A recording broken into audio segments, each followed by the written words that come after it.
talk about obedience, every human is called to obey his creator. ನಾವು ಈ ವಿಧೇಯತ್ವ ಎಂಬುದಾಗಿ ನಾವು ಎನ್ನುವ ವಿಚಾರದಲ್ಲಿ ಪ್ರತಿಯೊಬ್ಬ ಮನುಷ್ಯನು ಕೂಡ ತನ್ನ ಕರ್ತನಿಗೆ ವಿಧೇಯನಾಗಿರಬೇಕೆಂಬುದಕ್ಕಾಗಿ ಕರೆಯಲ್ಪಟ್ಟಿದ್ದಾನೆ. The third aspect is mankind is called to reproduce himself. ಮನುಷ್ಯನು ಆತನು ತನ್ನನ್ನೇ ಪುನರುತ್ಪಾದಿಸಬೇಕು ಅನ್ನುವಂತಹ ಒಂದು ಉದ್ದೇಶಕ್ಕಾಗಿ ದೇವರು ಮನುಷ್ಯನನ್ನು ಸೃಷ್ಟಿಸಿದ್ದಾನೆ. He is called to reproduce himself physically and as well spiritually. ಮನುಷ್ಯನು ತನ್ನನ್ನೇ ಶಾರೀರಿಕವಾಗಿ ಪುನರುತ್ಪಾದನೆ ಮಾಡಬೇಕು ಮತ್ತು ಆತ್ಮಿಕವಾಗಿಯೂ ಪುನರುತ್ಪಾದಿಸಬೇಕು. So he said, be fruitful and multiplied and fill the earth and subdue it. ದೇವರು ಮನುಷ್ಯನಿಗೆ ಹೇಳುವಂತದ್ದು, ನೀವು ಬಹು ಸಂತಾನ ಉಳ್ಳವರಾಗಿ ಹೆಚ್ಚಿರಿ, ಭೂಮಿಯಲ್ಲಿ ತುಂಬಿಕೊಂಡು ಅದನ್ನು ವಶ ಮಾಡಿಕೊಳ್ಳಿರಿ. So it's just not by number that we need to multiply, but we need to rear godly children so that they are able to properly subdue what God has put on this earth. ಪ್ರಿಯರೇ, ನಾವು ಕೇವಲ ಸಂಖ್ಯೆಯಲ್ಲಿ ಬಹು ಸಂಖ್ಯೆಯುಳ್ಳವರಾಗಬೇಕೆಂಬುದಾಗಿ ಮಾತ್ರವಲ್ಲ, ಬದಲಾಗಿ ದೇವರು ಈ ಲೋಕದಲ್ಲಿ ಏನನ್ನು ಸ್ಥಾಪಿಸಿದ್ದಾನೋ ಅದನ್ನ ವಶಪಡಿಸಿಕೊಳ್ಳುವುದಕ್ಕಾಗಿ, ದೊರೆತನ ಮಾಡುವುದಕ್ಕಾಗಿ ದೇವರು ನಮಗೆ ಮಕ್ಕಳನ್ನು ಕೊಡುವಾಗ ಆ ಮಕ್ಕಳನ್ನು ನಾವು ದೇವರ ಭಯದಲ್ಲಿ ಬೆಳೆಸಬೇಕು.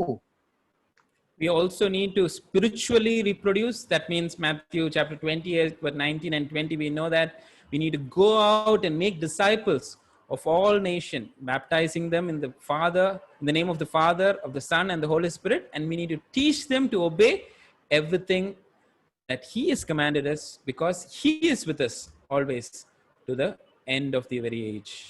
ಮತ್ತಾಯ 28ನೇ ಅಧ್ಯಾಯದ 19-20 ವಚನಗಳಲ್ಲಿ ಕರ್ತನು ಕೊಟ್ಟಿರುವಂತಹ ಮಹಾ ಆದೇಶದಲ್ಲಿ ನಾವು ಹೊರಟು ಹೋಗಿ ಎಲ್ಲಾ ದೇಶದ ಜನರನ್ನು ಶಿಷ್ಯರನ್ನಾಗಿ ಮಾಡಿ ತಂದೆ ಮಗನ ಪವಿತ್ರಾತ್ಮನ ಹೆಸರಿನಲ್ಲಿ ದೀಕ್ಷಾಸ್ನಾನ ಮಾಡಿಸಿ ಆತ ನಮಗೆ ಆಜ್ಞಾಪಿಸಿದ ಎಲ್ಲವನ್ನ ಕಾಪಾಡಿಕೊಳ್ಳುವುದಕ್ಕೆ ಅವರಿಗೆ ಉಪದೇಶ ಮಾಡಬೇಕು. ಆ ರೀತಿಯಲ್ಲಿ ಆತ್ಮಿಕವಾದ ಉತ್ಪಾದನವನ್ನು ಕೂಡ ಮಾಡುವಂತಹ ಜವಾಬ್ದಾರಿಯನ್ನು ದೇವರು ನಮಗೆ ಕೊಟ್ಟಿದ್ದಾನೆ.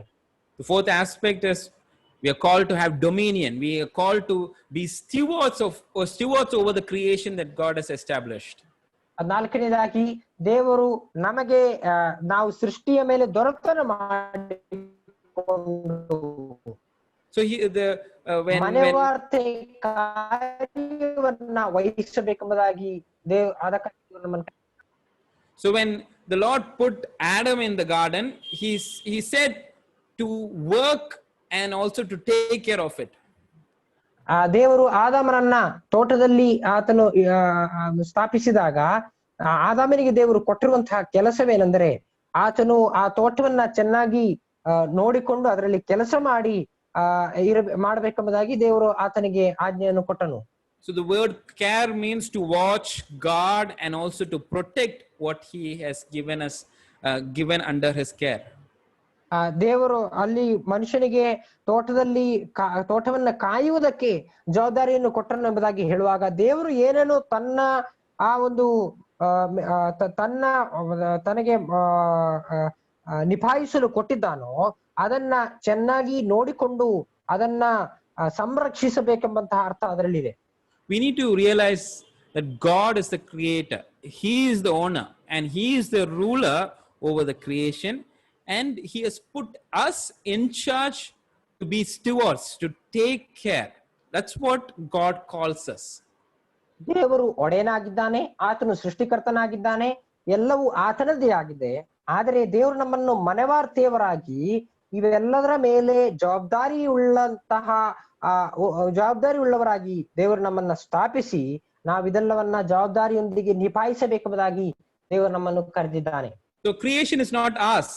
We cannot simply do whatever we want with the resources that God has given us, but we need to be properly using what has God given to us. ಈ ಲೋಕದಲ್ಲಿರುವಂತಹ ಎಲ್ಲಾ ಸೃಷ್ಟಿಗಳಲ್ಲಿ ಎಲ್ಲಾ ಸಂಪನ್ಮೂಲಗಳನ್ನ ನಮಗೆ ಇಷ್ಟ ಬಂದಂತೆ ಉಪಯೋಗಿಸುವುದಕ್ಕಾಗಲಿ ಅಲ್ಲ, ಬದಲಾಗಿ ಇದೆಲ್ಲವೂ ದೇವರದ್ದು ಅನ್ನೋ ಮನೋಭಾವದಿಂದ ಜವಾಬ್ದಾರಿಯುತವಾಗಿ ಅವುಗಳನ್ನ ನಾವು ಉಪಯೋಗಿಸಬೇಕು. how much are we taking care of the nature? Let's think about it. ನಾವು ನಮಗೆ ನಮ್ಮ ಸುತ್ತಮುತ್ತ ಇರುವಂತಹ ಪ್ರಕೃತಿಯನ್ನ, ನಮ್ಮ ವಾತಾವರಣವನ್ನ ನಾವು ಹೇಗೆ ನಾವು ಕಾಯುತ್ತಿದ್ದೇವೋ, ಅದನ್ನ ಚೆನ್ನಾಗಿ ನೋಡಿಕೊಳ್ಳುತ್ತಿದ್ದೇವೋ ಅನ್ನೋದನ್ನ ನಮ್ಮನ್ನೇ ಪ್ರಶ್ನಿಸಿಕೊಳ್ಳಬೇಕು. Are we stewards of it? ನಾವು ಆ ಕಾರ್ಯದಲ್ಲಿ ಒಳ್ಳೆ ಮನೆವಾರ್ತೆಯಾಗಿದ್ದ ಕಾರ್ಯವನ್ನು ನಿರ್ವಹಿಸುತ್ತಿದ್ದೇವೋ? We somehow miss this aspect of it, because that is also a responsibility of why God made us. ಪ್ರಿಯರೇ, ನಮ್ಮ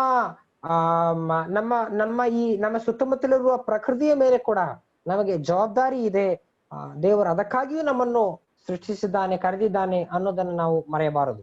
Fifthly, as Christians, we have very distinct responsibilities.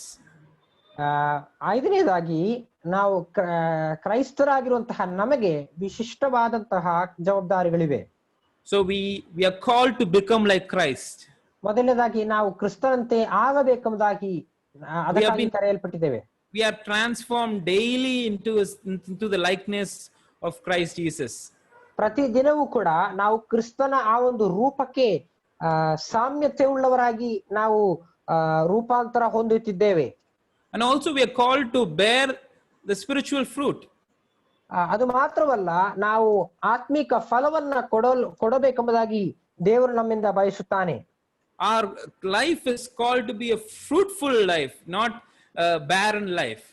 ಫಲಭರಿತವಾದ ಜೀವನವನ್ನ ನಡೆಸುವುದಕ್ಕಾಗಿ ದೇವರು ನಮ್ಮನ್ನ ಕರೆದಿದ್ದಾನೆ. And also we are called to proclaim this good news of salvation to the ends of the earth.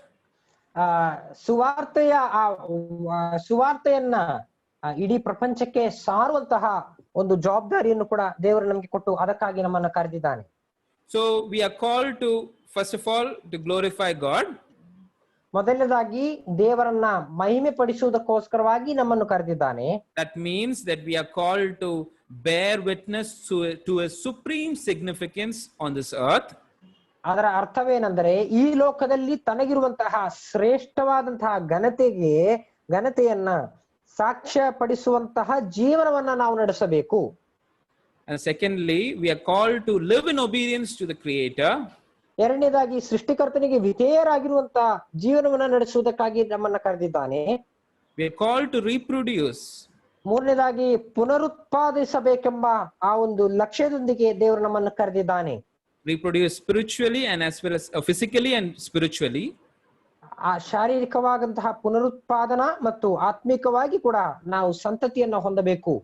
We are called to have dominion and also serve as stewards over the creation that He has put us in charge. ದೇವರು ನಮ್ಮನ್ನು ದೇವರು ಸೃಷ್ಟಿ ಮಾಡಿದಂತಹ ಸಕಲದ ಮೇಲೆಯೂ ದೊರೆತನವನ್ನ ಮಾಡಿ ಅವುಗಳ ಮೇಲೆ ಒಳ್ಳೆ ಮನವಾರ್ತೆ ಕಾರ್ಯವನ್ನ ವಹಿಸಬೇಕೆಂಬುದಾಗಿ ದೇವರು ನಮ್ಮನ್ನು ಕರೆದಿದ್ದಾನೆ. What we need to realize is, as Christians, as believers in the Lord Jesus Christ, we have three distinct responsibilities: to become like Christ, to bear spiritual fruit, and also to proclaim the gospel. ಕ್ರಿಸ್ತನ ವಿಶ್ವಾಸಿಗಳಾಗಿರುವಂತಹ ನಾವು ನಮಗಿರುವಂತಹ ವಿಶಿಷ್ಟವಾದ ಜವಾಬ್ದಾರಿಗಳು ಕ್ರಿಸ್ತನಂತೆ ಆಗಲು, ಆತ್ಮಿಕ ಫಲವನ್ನ ಕೊಡಲು ಮತ್ತು ಸುವಾರ್ತೆಯ ಸಾರಲು. So this was God's design. This was God's design. ಇದು ದೇವರ ವಿನ್ಯಾಸವಾಗಿತ್ತು. But what happened? This is the final aspect of anthropology, and this is the reality that we live in. ಕೊನೆಯದಾಗಿ ಮನುಷ್ಯ ಶಾಸ್ತ್ರದಲ್ಲಿರುವಂತಹ ಕೊನೆಯ ಭಾಗವೇನೆಂದರೆ, ಏನಾಯ್ತು ಮನುಷ್ಯನಿಗೆ ಮತ್ತು ಇಂದಿನ ನಮ್ಮ ಈ ಒಂದು ಜೀವನದಲ್ಲಿರುವಂತಹ ಲೋಕದಲ್ಲಿರುವಂತಹ ನೈಜ ಅವಸ್ಥೆ ಏನು, ಮನುಷ್ಯನ ನೈಜ ಅವಸ್ಥೆ. The fall of man. ಮನುಷ್ಯನ ಪತನ. It is a fact of history. It happened in the Garden of Eden. ಇದು ಐತಿಹಾಸಿಕ ಸತ್ಯವಾಗಿದೆ. ಇದು ಏದೇನ್ ತೋಟದಲ್ಲಿ ಸಂಭವಿಸಿದಂತಹ ಒಂದು ವಾಸ್ತವಾಂಶವಾಗಿದೆ. We see it in Genesis chapter 3, and this is a chapter of historical account of man's temptation and his fall, and it's not an allegory or a myth. ಆದಿಕಾಂಡ 3ನೇ ಅಧ್ಯಾಯ ಅದು ಕೇವಲ ಒಂದು ಕಾಲ್ಪನಿಕವಾದಂತಹ ಒಂದು ವಿಚಾರವಲ್ಲ, ಬದಲಾಗಿ ಮನುಷ್ಯನು ಹೇಗೆ ಆ ಒಂದು ಪ್ರಲೋಭನೆಗೆ ಒಳಗಾಗಿ ಆತನು ಪಾಪದಲ್ಲಿ ಬಿದ್ದು ಹೋದನು ಅನ್ನೋದರ ಐತಿಹಾಸಿಕವಾದಂತಹ ಒಂದು ವಿಚಾರ. So the result of his death was, result of his fall was death. ಆತನ ಪತನದ ಫಲಿತಾಂಶ ಮರಣವಾಗಿತ್ತು. So this was our nature. If you see it in a diagram form, our old nature, we were under the authority of sin, and sin completely ruled us. ನಮ್ಮ ಹಳೆಯ ಸ್ವಭಾವ ನಾವು ಇಲ್ಲಿ ಚಿತ್ರದಲ್ಲಿ ನೋಡುವ ರೀತಿಯಲ್ಲಿ ಪಾಪವು ನಮ್ಮ ಮೇಲೆ ದೊರೆತನ ಮಾಡುವಂತಹ, ಸಂಪೂರ್ಣವಾಗಿ ದೊರೆತನ ಮಾಡುವಂತಹ ಒಂದು ಸ್ಥಿತಿಯಲ್ಲಿ ನಾವಿದ್ದೆವು. So what it resulted was, it caused death, separation. ಅದರ ಫಲಿತಾಂಶವೇನಾಗಿತ್ತು? ಮರಣ. ಮರಣ ಅಂದರೆ ದೇವರಿಂದ ಬೇರ್ಪಡುವಂತದ್ದು. So when you say death, it is separation, and separation from God. ಮರಣ ಅಂತ ಹೇಳುವಾಗ ಅದರ ಅರ್ಥ ದೇವರಿಂದ ಬೇರ್ಪಡಿಸಲ್ಪಡುವಂತಹ ಒಂದು ಸ್ಥಿತಿ. So death was given as a penalty for the sin, and it was given by God to Adam. ಅದು ದೇವರು ಮನುಷ್ಯನಾದ ಆದಾಮನಿಗೆ ಕೊಟ್ಟಂತಹ ಪಾಪದ ಸಂಬಳವಾಗಿತ್ತು. It is only through Adam death entered this world. ಆದಾಮನ ಮೂಲಕವಾಗಿ ಜಗತ್ತಿನಲ್ಲಿ ಮರಣವು ಪ್ರವೇಶಿಸಿತ್ತು. And it is a righteous penalty for sin, that death is the only, it was a righteous penalty for sin.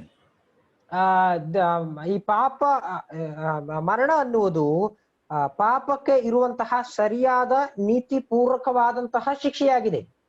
So when we look upon what the death means, was there was this physical death, spiritual death, and eternal death. ಈ ಮರಣ ಅಂತ ಹೇಳುವಾಗ ಅದರಲ್ಲಿ 3 ಸೀಮೆಗಳು ನಾವು ನೋಡುತ್ತೇವೆ. ಮೊದಲನೇದಾಗಿ ಶಾರೀರಿಕ ಮರಣ, ಮತ್ತು ಆತ್ಮಿಕ ಮರಣ, ಮತ್ತು ನಿತ್ಯ ಮರಣ. So after like from Adam, except for Jesus Christ, every human being who is born on this earth has undergone physical death, that is separation from the body. ಯೇಸು ಕ್ರಿಸ್ತನ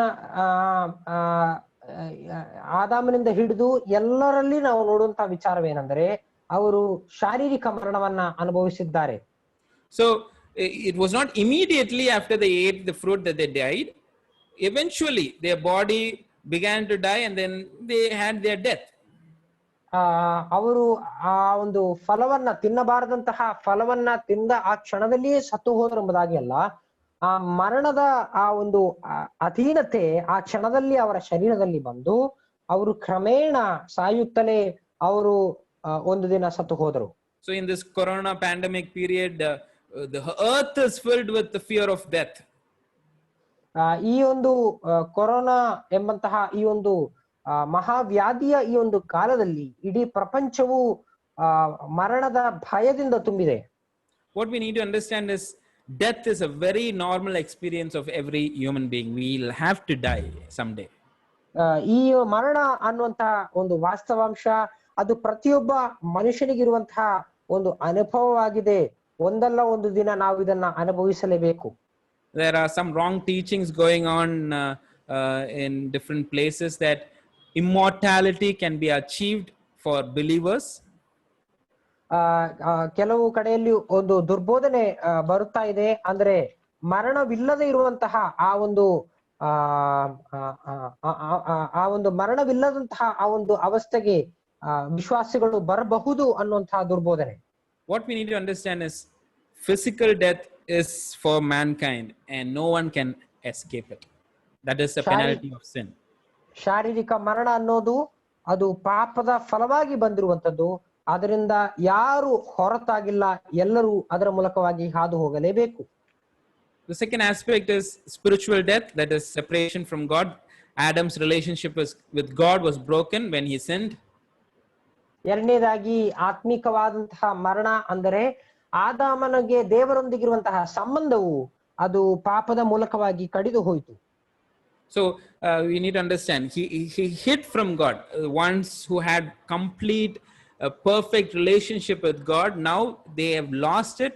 So Adam is hiding his sin, his guilt. So he hid from God. So that relationship was broken. ಅಲ್ಲಿ ನಾವು Eden ತೋಟದಲ್ಲಿ ಪಾಪದ ನಂತರ ಆದಾಮನು ಅವಿತುಕೊಳ್ಳುವುದನ್ನು ನಾವು ನೋಡುತ್ತೇವೆ. ಆತನು ತನ್ನನ್ನೇ ಅಡಗಿಸಿಕೊಂಡನು, ತನ್ನ ಪಾಪವನ್ನು, ತನ್ನ ಆ ಒಂದು ತನ್ನ ಮೇಲಿರುವಂತಹ ಆರೋಪಣೆ ಇದೆಲ್ಲವನ್ನ ಅವಿತುಕೊಂಡನು. ಯಾಕಂದ್ರೆ ದೇವರೊಂದಿಗಿರುವಂತಹ ಸಂಬಂಧ ಅದು ಮುರಿದು ಹೋಯ್ತು, ಅದು ಆತ್ಮಿಕ ಮರಣ. So we need to understand every human being born after Adam is born into this into a state of spiritual death. That is, he is separated from God. ಈ ಲೋಕದಲ್ಲಿ ಯೇಸು ಕ್ರಿಸ್ತನ ಹೊರತಾಗಿ ಆದಾಮನ ನಂತರ ಹುಟ್ಟುವಂತಹ ಎಲ್ಲಾ ಮನುಷ್ಯರು ಅವರು ಹುಟ್ಟುವಾಗಲೇ ಅಪರಾಧಗಳ ಮತ್ತು ಪಾಪದ ದೆಸೆಯಿಂದ ಸತ್ತವರಾಗಿ ಹುಟ್ಟುತ್ತಾರೆ. The third aspect is eternal death. So it has caused separation from God for eternity. ಮೂರನೇದಾಗಿ ನಿತ್ಯ ಮರಣ, ಅದು ದೇವರಿಂದ ನಿತ್ಯವಾಗಿ ಬೇರ್ಪಡುವಂತಹ ಒಂದು ಸ್ಥಿತಿ. So what we need to realize is we don't have anything in our capacity to please God. We are depraved. ದೇವರನ್ನ ಮೆಚ್ಚುಗೆ ಪಡಿಸುವುದಕ್ಕೆ ನಮ್ಮಲ್ಲಿ ಸ್ವಯಂ ಪ್ರೇರಿತವಾಗಿ ಯಾವುದೇ ಶಕ್ತಿ ನಮಗಿಲ್ಲ. So our minds were spiritually darkened because we rejected the truth. ನಾವು ಸತ್ಯವನ್ನ ನಾವು ತ್ಯಜಿಸಿದ್ದರ ಫಲವಾಗಿ ನಮ್ಮ ಮನಸ್ಸು ಅದು ಅಂಧಕಾರದಿಂದ ತುಂಬಿ ನಮಗೆ ದೇವರನ್ನ ಮೆಚ್ಚುಗೆ ಪಡಿಸುವ ಸಾಮರ್ಥ್ಯ ಇಲ್ಲದವರಾಗಿದ್ದೆವು. And also what we need to understand is our sinful mind is hostile to God. ನಮ್ಮ ಪಾಪದ ಸ್ವಭಾವವು ಅಥವಾ ಮನಸ್ಸು ಅದು ದೇವರಿಗೆ ವಿರೋಧವಾಗಿ ಶತ್ರುತ್ವವಾಗಿದೆ. So there's another aspect of it. Our result of the fall was God's curse on Satan, on man, and on creation. ದೇವರ ಮನುಷ್ಯನ ಪಾಪದ ಮತ್ತೊಂದು ಫಲ ಅಂದರೆ ಅದರ ಮೂಲಕವಾಗಿ ಸೈತಾನನ ಮೇಲೆ, ಮನುಷ್ಯನ ಮೇಲೆ ಮತ್ತು ಸೃಷ್ಟಿಯ ಮೇಲೆ ಶಾಪ ಬಂತು. Please read Genesis chapter 3 and understand this aspect of it. We are under curse. ಆದಿಕಾಂಡ 3ನೇ ಅಧ್ಯಾಯದ 14-15 ವಚನಗಳಲ್ಲಿ ನಾವು ನೋಡುವಂಥದ್ದು, 16-19 ವಚನಗಳಲ್ಲಿ ನಾವು ನೋಡುವಂಥದ್ದು, ನಾವು ಈ ಶಾಪದ ಒಂದು ಸ್ಥಿತಿಗೆ ಒಳಪಟ್ಟವರಾಗಿದ್ದೇವೆ. Not just Adam, ಆದಾಮನು ಮಾತ್ರವಲ್ಲ, but the whole creation is placed under the curse due to Adam's sin. ಆದಾಮನ ಪಾಪದ ನಿಮಿತ್ತವಾಗಿ ಇಡೀ ಸೃಷ್ಟಿಯು, ಪ್ರಪಂಚದ ಎಲ್ಲಾ ಸೃಷ್ಟಿಯು ಕೂಡ ಆ ಒಂದು ಶಾಪಕ್ಕೆ ಒಳಗಾಯಿತು. So that's a curse. ಅದೊಂದು ಶಾಪವಾಗಿದೆ. So what we need to understand is, as a result of Adam's fall, each and every human being has the sin nature in him. ಆದಾಮನ ಪಾಪದ ಪತನದ ಮೂಲಕವಾಗಿ, ಅದರ ನಿಮಿತ್ತವಾಗಿ ಪ್ರತಿಯೊಬ್ಬ ಮನುಷ್ಯನಲ್ಲಿಯೂ ಕೂಡ ಪಾಪದ ಸ್ವಭಾವವಿದೆ. In Adam, all have sinned. ಆದಾಮನಲ್ಲಿ ಎಲ್ಲರೂ ಪಾಪಿಗಳಾದರು. And all human beings are born with a sin nature in him. ಎಲ್ಲ ಮನುಷ್ಯರು ಸಹ ಪಾಪದ ಸ್ವಭಾವ ಉಳ್ಳವರಾಗಿ ಈ ಲೋಕದಲ್ಲಿ ಹುಟ್ಟುತ್ತಾರೆ. So we need to understand this is the reality of all the human beings who are not saved. ರಕ್ಷಣೆ ಹೊಂದದಂತಹ ಪ್ರತಿಯೊಬ್ಬ ಮನುಷ್ಯನ ಒಂದು ಚಿತ್ರವಾಗಿದೆ ನಾವೀಗ ಸ್ಕ್ರೀನ್ ನಲ್ಲಿ ನೋಡ್ತಾ ಇರುವಂತದ್ದು.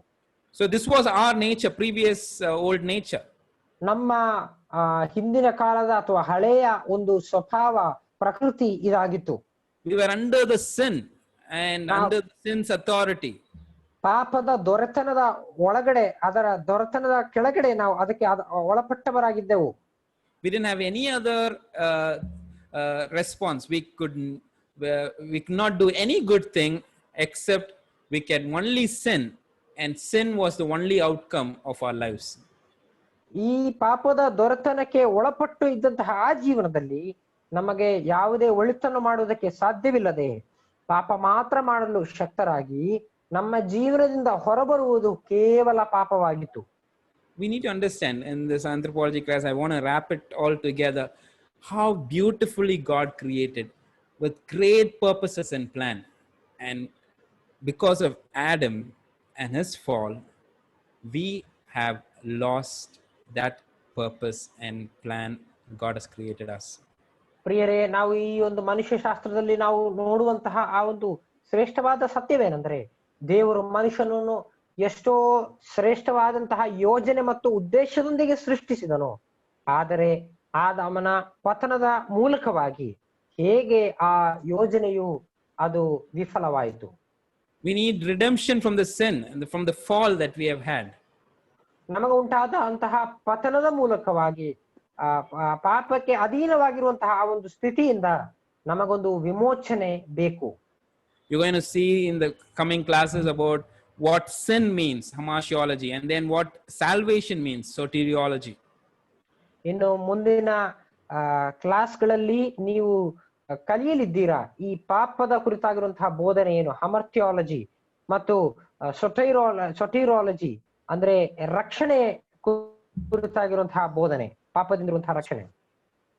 So in this class, what we have found is only when we see how God sees us, we will be able to respond by how God wants us to be responded.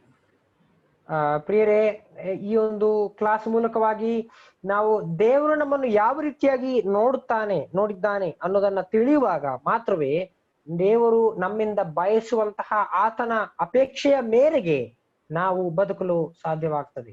We also should only when we understand this, we will be able to see the wonder what Christ has done on the cross of Calvary to help us in our helpless state, so that he went to the cross and took all our burdens away and made us new again. ಪ್ರಿಯರೇ, ನಾವು ಇದನ್ನ ಈ ಕಾರ್ಯದಲ್ಲಿ ನಾವು ನೋಡುವಂತಹ ಒಂದು ವಿಚಾರ, ಶ್ರೇಷ್ಠವಾದ ವಿಚಾರವೇನೆಂದರೆ, ನಾವು ಆ ಪತನದ ಮೂಲಕವಾಗಿ, ಪಾಪದ ಪತನದ ಮೂಲಕವಾಗಿ ನಾವು ಬಿದ್ದು ಹೋಗಿ ನಮ್ಮ ಆ ಸ್ವರೂಪವನ್ನ ನಷ್ಟ ಹೊಂದಿದಾಗ, ದೇವರೊಂದಿಗೆ ಸಂಬಂಧ ಕಡಿದು ಹೋದಾಗ, ಕರ್ತನಾದ ಯೇಸು ಕ್ರಿಸ್ತನು ಕಲ್ವಾರಿ ಶಿಲುಬೆ ಮೇಲೆ ನಮಗೋಸ್ಕರ ಯಜ್ಞವಾಗಿ ತನ್ನನ್ನೇ ಅರ್ಪಿಸಿಕೊಂಡು ನಮ್ಮನ್ನ ಆ ಪೂರ್ವ ಸ್ಥಿತಿಗೆ, ಯಥಾಸ್ಥಿತಿಗೆ ತರುವುದಕ್ಕೆ ಕರ್ತನು ಆ ಒಂದು ಪ್ರಯತ್ನವನ್ನ ಮಾಡಿದನು. So thank you for your patient listening. I think our time is over. We have few minutes for some question answers. ಪ್ರಿಯರೇ, ನೀವೆಲ್ಲರೂ ಬಹಳಷ್ಟು ತಾಳ್ಮೆಯಿಂದ ನೀವು ಇಷ್ಟೊಂದು ಹೊತ್ತು ಈ ಕ್ಲಾಸ್ ನನ್ನ ಆಲಿಸಿದ್ದೀರಿ. ಅದಕ್ಕಾಗಿ ನಾನು ಕೃತಜ್ಞತೆ ಉಳ್ಳವನಾಗಿದ್ದೇನೆ. ಇನ್ನು ಸ್ವಲ್ಪ ಸಮಯ ಪ್ರಶ್ನೋತ್ತರ ವೇಳೆ ನಮಗಿದೆ. ನಿಮ್ಮ ಪ್ರಶ್ನೆಗಳನ್ನ ಕೇಳಬಹುದು. ನಮಸ್ತೆ brother. Thank you brother Shaiju. ಈಗ ಸಮಯ ಆಗೋಗ್ಬಿಟ್ಟಿದೆ. ಇದರ ಸಾರಾಂಶ ಪುನಃ ಹೇಳುವುದಕ್ಕೆ ಸಮಯ ಇಲ್ಲ, ನೀವೆಲ್ಲ ನೋಟ್ ಮಾಡ್ಕೊಂಡಿದ್ದೀರಿ ಎಂಬುದಾಗಿ ಭಾವಿಸ್ತೇನೆ. ಈಗ ನಮಗಿರುವ ಸಮಯದಲ್ಲಿ ಯಾವ್ದಾದ್ರು ಪ್ರಶ್ನೆಗಳಿದ್ದರೆ ಕೇಳಬಹುದು.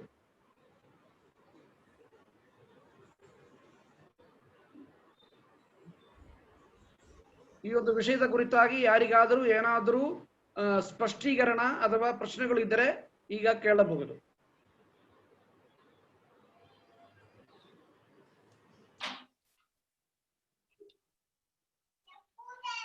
ಬ್ರದರ್, ನನ್ನ ಹೆಸರು Dayanand. So from one man sin came to the world, and through him death also. So through him we became sinners. Yes, brother. Death also through him only came to us.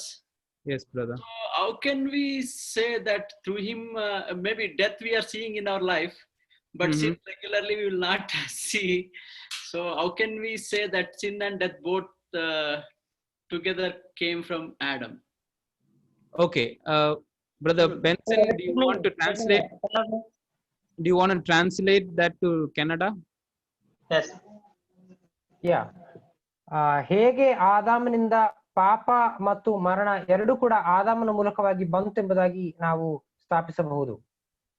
So what we need to realize is it's just not Adam's nature. When we say that Adam was our forefather, it's just not Adam's physical body that we received. We have also inherited the spiritual aspect of it also. ನಾವು ಆದಾಮನ ಸಂತತಿಯಿಂದ ಆತನ ಮಕ್ಕಳಾಗಿದ್ದೇವೆ ಎಂಬುದಾಗಿ ನಾವು ಹೇಳುವಾಗ ಕೇವಲ ಆದಾಮನ ಆ ಶರೀರ ಮಾತ್ರ ನಮಗೆ ಸಿಕ್ಕಿಲ್ಲ, ಬದಲಾಗಿ ಆತನ ಆ ಒಂದು ಆತ್ಮಿಕ ಅವಸ್ಥೆ ಕೂಡ ಆತನ ಸಂತತಿ ಆಗಿರುವಂತಹ ನಮಗೆ ಸಿಕ್ಕಿತು. So since Adam and Eve disobeyed, we need to understand it is an inheritance. It is an inheritance of because we are they are the descendants. ನಾವು ಅವರ ಸಂತತಿ ಆಗಿರೋದ್ರಿಂದ ಅದು ಪರಂಪರೆಯಾಗಿ ಹೇಗೆ ಶರೀರದ ಗುಣ ಬರುತ್ತದೋ ಅದೇ ರೀತಿಯಾಗಿ ಆ ಒಂದು ಆತ್ಮಿಕ ಅವಸ್ಥೆ ಕೂಡ ಆ ರೀತಿಯಾಗಿ ಬಂತು. So this is the passed on sin. So this is more of we have inherited the sin, like as I said, it is from the physical characteristics from our parents, but we have also inherited the sin nature from Adam. ನಾವು ಹೇಗೆ ನಮ್ಮ ಶಾರೀರಿಕ ಸ್ವಭಾವ ಅಥವಾ ಶಾರೀರಿಕವಾಗಿರುವಂತಹ ನಮ್ಮ ಬಣ್ಣ ಇದೆಲ್ಲವನ್ನ ನಮ್ಮ ತಂದೆ ತಾಯಿಯಿಂದ ಪರಂಪರೆಯಾಗಿ ಪಡೆಯುತ್ತೇವೋ ಅದೇ ರೀತಿಯಾಗಿ ಪಾಪದ ಸ್ವಭಾವ ಕೂಡ ನಾವು ಪಡೆದಿದ್ದೇವೆ. So Adam and Eve, as we know, they were made in the image and likeness of God. ಆದಾಮ ಮತ್ತು ಹವ್ವ ಅವರಿಬ್ಬರು ಕೂಡ ದೇವರ ಹೋಲಿಕೆಗೆ ಮತ್ತು ಸ್ವರೂಪಕ್ಕೆ ಮೇರೆಯಾಗಿ ಸೃಷ್ಟಿಸಲ್ಪಟ್ಟರು. When Adam fell into sin, the result was every one of his descendants were also infected by sin. ಆದಾಮನು ಪಾಪ ಮಾಡಿದಾಗ ಅದರ ಫಲಿತಾಂಶವಾಗಿ ನಾವೆಲ್ಲರೂ ಕೂಡ ಆತನಿಂದ ಉತ್ಪತ್ತಿಯಾದ ನಾವೆಲ್ಲರೂ ಕೂಡ ಅದೇ ಸ್ವಭಾವ, ದೇವರಿಂದ ಬೇರ್ಪಟ್ಟ ಆ ಒಂದು ಸ್ವಭಾವ ಹೊಂದಿದ್ದೆವು. So this is what we also read in Psalm 51:5 when David says, surely I was sinful at birth and sinful from the time when my mother conceived me.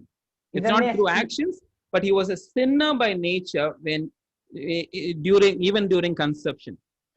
ಇದನ್ನೇ ಕೀರ್ತನೆ 51:5 ದಾವೀದನು ಹೇಳುತ್ತಾನೆ, ಮಾತ್ರ ಗರ್ಭದಿಂದಲೇ ನಾನು ಪಾಪಿಯಾಗಿದ್ದೇನೆ, ದ್ರೋಹಿಯಾಗಿದ್ದೇನೆ. ಅಂದರೆ ತನ್ನ ಕ್ರಿಯೆಯ ಮೂಲಕವಾಗಿ ತಾನು ಪಾಪಿಯಾಗಿಲ್ಲ, ಬದಲಾಗಿ ಪಾಪದ ಆ ಒಂದು ಪ್ರಕೃತಿ ತನ್ನಲ್ಲಿ ಪ್ರಾಕೃತಿಕವಾಗಿಯೇ ಆತನು ಪಾಪಿಯಾಗಿದ್ದಾನೆ. Also we need to understand, being born sinners also result in that we all sin. We also by action we sin. ಪಾಪದಲ್ಲಿಯೇ ಪ್ರಕೃತಿಯಲ್ಲಿ ನಾವು ಪಾಪದಲ್ಲಿಯೇ ಹುಟ್ಟಿರುವುದರಿಂದ ಅದರ ಫಲವಾಗಿ ನಮ್ಮ ಕ್ರಿಯೆಗಳಲ್ಲಿ ಪಾಪ ಕಂಡು ಬರುತ್ತದೆ. So death is more of the result of the sins in our life. ಈ ಅದರ ಮರಣವನ್ನುವುದು ಈ ನಮ್ಮಲ್ಲಿ ಹುಟ್ಟುಗುಣದಿಂದ ಬಂದಿರುವಂತಹ ಆ ಪಾಪದ ಸ್ವಭಾವ ಮತ್ತು ನಮ್ಮಲ್ಲಿರುವಂತಹ ಪಾಪದ ಕ್ರಿಯೆಯಿಂದ ಉಂಟಾಗುವಂತಹ ಫಲಿತಾಂಶವಾಗಿದೆ ಮರಣ. Romans 3:23 says, all have sinned and fallen short of glory of God. ರೋಮ 3:23 ಹೇಳುವಂತದ್ದು ಎಲ್ಲರೂ ಪಾಪ ಮಾಡಿ ದೇವರ ಮಹಿಮೆಯನ್ನು ಹೊಂದಲೊಲ್ಲದೆ ಹೋಗಿದ್ದಾರೆ. So that's why, brother, it's just not death that we receive by the inheritance. Since we are Adam's descendants, we have also inherited the sin nature in us. ಆದ್ದರಿಂದ ನಾವು ಆದಾಮನಿಂದ ಪರಂಪರೆಯಾಗಿ ನಾವು ಪಾಪದ ಸ್ವಭಾವವನ್ನು ಕೂಡ ಪಡೆದಿದ್ದೇವೆ. Shiju brother, someone sent a private message. Okay. I'll just read it out. 2 questions from sister named Sheba. First question, when God incarnated into a man 2000 years ago, did he incarnate in the image and likeness of a fallen man, or did he incarnate in the image and likeness of a perfect man, like he was made from dust before the fall? Okay, we need to understand about the incarnation aspect of it. Like, I hope this was covered in the Christology class. Let me just ಕನ್ನಡದಲ್ಲಿ ಈ ಪ್ರಶ್ನೆ, ಕರ್ತನಾದ ಯೇಸು ಕ್ರಿಸ್ತನು ಮನುಷ್ಯನಾಗಿ 2000 ವರ್ಷಗಳ ಹಿಂದೆ ಅವತರಿಸಿದಾಗ ಆತನು ಪತನ ಹೊಂದಿದಂತಹ ಪಾಪಿಯಾದ ಮನುಷ್ಯನ ಆ ಒಂದು ಹೋಲಿಕೆ ಮೇರೆಯಾಗಿ ಆತನು ಅವತರಿಸಿದನೋ, ಅಥವಾ ಆ ದೇವರು ಆದಾಮನನ್ನು ಹೇಗೆ ಪಾಪರಹಿತನಾಗಿ ಸೃಷ್ಟಿಸಿದನೋ ಆ ಒಂದು ಹೋಲಿಕೆಗೆ ಮೇರೆಯಾಗಿ ಸೃಷ್ಟಿಸಿದನೋ, ಈ ಒಂದು ಅವತಾರದ ವಿಚಾರವನ್ನ ನೀವು ಕೆಲವು ವಾರಗಳ ಹಿಂದೆ ನೀವು ಕಲಿತಿದ್ದೀರಾ. So we need to understand this aspect. Jesus was 100% truly human and 100% man. ಕರ್ತನಾದ ಯೇಸು ಕ್ರಿಸ್ತನು 100ಕ್ಕೆ 100% ಆತನು ಸಂಪೂರ್ಣ ಮನುಷ್ಯನು ಮತ್ತು ಸಂಪೂರ್ಣ ದೇವರು ಸಹ ಆಗಿದ್ದನು. what we need to understand from the scripture is Jesus was impeccable. That means he could not have sinned. ಕರ್ತನಾದ ಯೇಸು ಕ್ರಿಸ್ತನು ಆತನು ಪಾಪ ರಹಿತನಾಗಿದ್ದನು ಮಾತ್ರವಲ್ಲ, ಆತನಿಗೆ ಪಾಪ ಮಾಡಲು ಕೂಡ ಸಾಧ್ಯವಿಲ್ಲ. So he is fully God and fully human united in one person. ಆತನು ಪೂರ್ಣವಾಗಿ ದೇವರು ಮತ್ತು ಪೂರ್ಣ ಮನುಷ್ಯನು, ಪೂರ್ಣ ದೇವರು ಪೂರ್ಣ ಮನುಷ್ಯನು, ಅದು ಒಂದೇ ಒಂದು ವ್ಯಕ್ತಿಯಲ್ಲಿ ನಾವು ಕಾಣುತ್ತೇವೆ. So this is like for human mind to grasp it is very difficult. We need to understand that the fullness of God dwelt in him. So if the fullness of God dwelt in him, like the sinful nature was it cannot coexist there. ಪ್ರಿಯರೇ, ನಾವು ಇದನ್ನ ನಮ್ಮ ಬುದ್ಧಿಯಲ್ಲಿ ಅರ್ಥ ಮಾಡಿಕೊಳ್ಳುವುದು ಕಷ್ಟವಾಗಿದೆ. ನಾವು ದೇವರ ವಾಕ್ಯದಲ್ಲಿ ನೋಡುವ ತರ ದೇವರ ಆ ಒಂದು ಸಂಪೂರ್ಣತೆ ಆತನಲ್ಲಿ ನೆಲೆಗೊಂಡಿದೆ. ದೇವರ ಸಂಪೂರ್ಣತೆ ಕ್ರಿಸ್ತನಲ್ಲಿ ನೆಲೆಗೊಂಡಿದ್ದಾರೆ ಅಂತ ಹೇಳುವಾಗ ಆ ಸಂಪೂರ್ಣತೆಯ ಜೊತೆ ಪಾಪವು ನೆಲೆಗೊಳ್ಳುವುದು ಸಾಧ್ಯವಿಲ್ಲ. ಆದ್ದರಿಂದ ಆತನು ಪಾಪ ರಹಿತವಾಗಿ ಕಳಂಕವಿಲ್ಲದವನಾಗಿ ಇದ್ದನು ಎಂಬುದಾಗಿ ನಾವು ತಿಳಿಯಬೇಕು. So Jesus was fully human, but he was not born with the sinful nature as we are born with.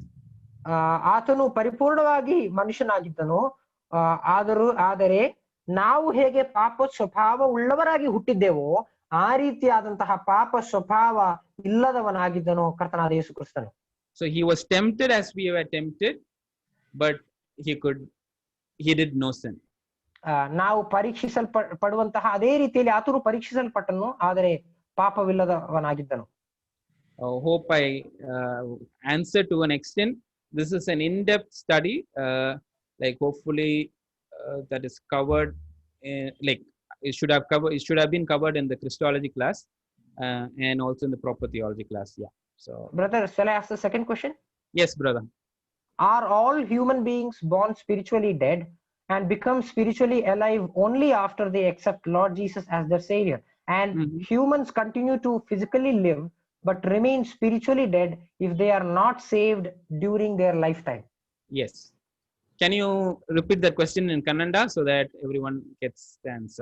ಈ ಎರಡನೆಯ ಪ್ರಶ್ನೆ ಕೇಳಿರುವಂತದ್ದು, ಎಲ್ಲಾ ಮನುಷ್ಯರು ಕೂಡ ಆತ್ಮಿಕವಾಗಿ ಸತ್ತವರಾಗಿ ಹುಟ್ಟಿ ಕರ್ತನಾದ ಯೇಸು ಕ್ರಿಸ್ತನಲ್ಲಿ ನಂಬಿಕೆ ಇಟ್ಟು ರಕ್ಷಣೆ ಹೊಂದುವ ತನಕ ಅವರು ಹಾಗೇ ಉಳಿಯುತ್ತಾರೆ. ಅದರ ನಂತರ ರಕ್ಷಣೆ ಹೊಂದಿದ ಮೇಲೆ ಆತ್ಮಿಕ ಜೀವನವನ್ನು ಹೊಂದುತ್ತಾರೆ, ಮತ್ತು ರಕ್ಷಣೆ ಹೊಂದದೇ ಇರುವವರು ಆತ್ಮಿಕವಾಗಿ ಸತ್ತಂತ ಸ್ಥಿತಿಯಲ್ಲಿಯೇ ಅವರು ಜೀವನ ಪೂರ್ತಿ ಮುಂದುವರಿಯುತ್ತಾರೆ ಅನ್ನೋದು ಸತ್ಯವೋ? ಅದಕ್ಕೆ ಉತ್ತರ ಹೌದು, ಅದು ಸತ್ಯ. So what we need to understand is every human is spiritually dead. ಪ್ರತಿಯೊಬ್ಬ ಈ ಲೋಕದಲ್ಲಿ ಹುಟ್ಟಿರುವಂತಹ ಪ್ರತಿಯೊಬ್ಬ ಮನುಷ್ಯನು ಕೂಡ ಆತ್ಮಿಕವಾಗಿ ಸತ್ತವನಾಗಿದ್ದಾನೆ. And there is only one way for salvation, for them to be spiritually alive forever. There is only one way, that is through the Lord Jesus Christ. ಅವರು ಆತ್ಮಿಕವಾಗಿ ಜೀವನವನ್ನ ಹೊಂದುವುದಕ್ಕೆ ಅವರಿಗೆ ಏಕೈಕ ಮಾರ್ಗವೆಂದರೆ ಕರ್ತನಾದ ಯೇಸು ಕ್ರಿಸ್ತನಲ್ಲಿ ನಂಬಿಕೆ ಇಡುವಂತದ್ದು. So that's why I explained about man as an eternal being has two choices: either he goes to heaven or the hell. ಆದ್ದರಿಂದಲೇ ನಾನು ಮೊದಲು ಹೇಳಿದ ರೀತಿಯಲ್ಲಿ ಮನುಷ್ಯ ಶಾಶ್ವತ ಜೀವಿಯಾಗಿದ್ದಾನೆ, ಆದ್ರೆ ತನ್ನ ನಿತ್ಯತ್ವ ಆತನು ಎಲ್ಲಿ ಕಳೆಯಬೇಕೆಂಬುದ ಸ್ವರ್ಗದಲ್ಲಿಯೋ ನರಕದಲ್ಲಿಯೋ ಅನ್ನೋದನ್ನು ಆತನೇ ತೀರ್ಮಾನಿಸಬೇಕು. We continue to live even after our death. ನಮ್ಮ ಮರಣದ ನಂತರ ಕೂಡ, ಈ ಲೋಕದಲ್ಲಿರುವ ನಮ್ಮ ಶಾರೀರಿಕ ಮರಣದ ನಂತರ ಕೂಡ ನಾವು ನಮ್ಮ ಆ ಒಂದು ಅಸ್ತಿತ್ವ ಅದು ಮುಂದುವರಿಯುತ್ತದೆ. Either it will be in hell or in heaven. Either being with God or separated from God. ಒಂದಾದು ನರಕದಲ್ಲಿ ಅಥವಾ ಪರಲೋಕದಲ್ಲಿ, ಅಂದರೆ ದೇವರಿಂದ ಬೇರ್ಪಟ್ಟು ಅಥವಾ ದೇವರ ಸಂಗಡ.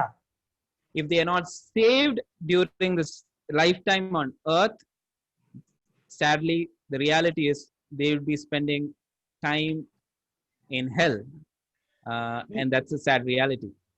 ಈ ಲೋಕದ ಜೀವನದಲ್ಲಿ ಅವರು ಕರ್ತನಾದ ಯೇಸು ಕ್ರಿಸ್ತನಲ್ಲಿ ನಂಬಿಕೆ ಇಟ್ಟು ರಕ್ಷಣೆ ಹೊಂದದೆ ಹೋದರೆ ದುಃಖಕರವಾದ ಸಂಗತಿ ಏನಂದ್ರೆ ಅವರು ನಿತ್ಯ ಕಾಲ ನರಕದಲ್ಲಿ ಅವರು ಪಾಪದ ಶಿಕ್ಷೆಯನ್ನ ಅನುಭವಿಸಬೇಕಾಗುತ್ತದೆ. So that's a sad reality. Yes, they would be spending eternity without God, and that's a reality. Only through the Lord Jesus Christ we will be spiritually made alive, and we will spend eternity with him in heaven. ಅವರು ದೇವರಿಂದ ಬೇರ್ಪಟ್ಟು ನಿತ್ಯ ಕಾಲ ನರಕದಲ್ಲಿ ಆಗುತ್ತದೆ ಎಂಬುದಂತಹ ಬಹಳಷ್ಟು ದುಃಖಕರವಾದಂತಹ ಸಂಗತಿ. ಯಾರ್ಯಾರು ಕರ್ತನಾದ ಯೇಸು ಕ್ರಿಸ್ತನಲ್ಲಿ ನಂಬಿಕೆ ಇಟ್ಟು ರಕ್ಷಣೆ ಹೊಂದುತ್ತಾರೋ ಅವರಿಗೆ ಪರಲೋಕದಲ್ಲಿ ದೇವರ ಸಂಗಡ ನಿತ್ಯ ಕಾಲ ನಿತ್ಯ ಜೀವ ಅನುಭವಿಸುವಂತಹ ಹಾಗೆ ದೇವರು ಕೊಡುತ್ತಾನೆ. Hope it answers the question. ನಿಮ್ಮ ಪ್ರಶ್ನೆಯು ಉತ್ತರಿಸಲ್ಪಟ್ಟಿದೆ ಎಂಬುದನ್ನು ನಂಬುತ್ತೇನೆ. Thank you brother Shaiju. ನಾವು ಈಗಾಗಲೇ ಸಮಯವನ್ನು ಅತಿಕ್ರಮಿಸಿದ್ದೇವೆ. ಇನ್ನು ಏನಾದರೂ ಪ್ರಶ್ನೆಗಳಿದ್ದರೆ ಖಾಸಗಿಯಾಗಿ ನೀವು ಅದನ್ನ ಕೇಳಿ ಪಡ್ಕೊಳ್ಳಬಹುದಾಗಿದೆ. ಅನೇಕ ಅಂಶಗಳನ್ನ ನಾವು ತಿಳಿದುಕೊಂಡವು. ಮತ್ತೆ ಇನ್ನು ಅನೇಕ ಅಂಶಗಳು ಮುಂದೆ ಬರುವ ವಿಷಯಗಳಲ್ಲೂ ಕೂಡ ನಾವು ಕಲಿಯಬಹುದಾಗಿದೆ. ಆದ್ದರಿಂದ ಏನಾದರೂ ಖಾಸಗಿ ಪ್ರಶ್ನೆಗಳಿದ್ದರೆ ನೀವು ಅದನ್ನ ಖಾಸಗಿಯಾಗಿಯೇ ಕೇಳಿ ಪಡ್ಕೊಳ್ಳಬಹುದಾಗಿದೆ.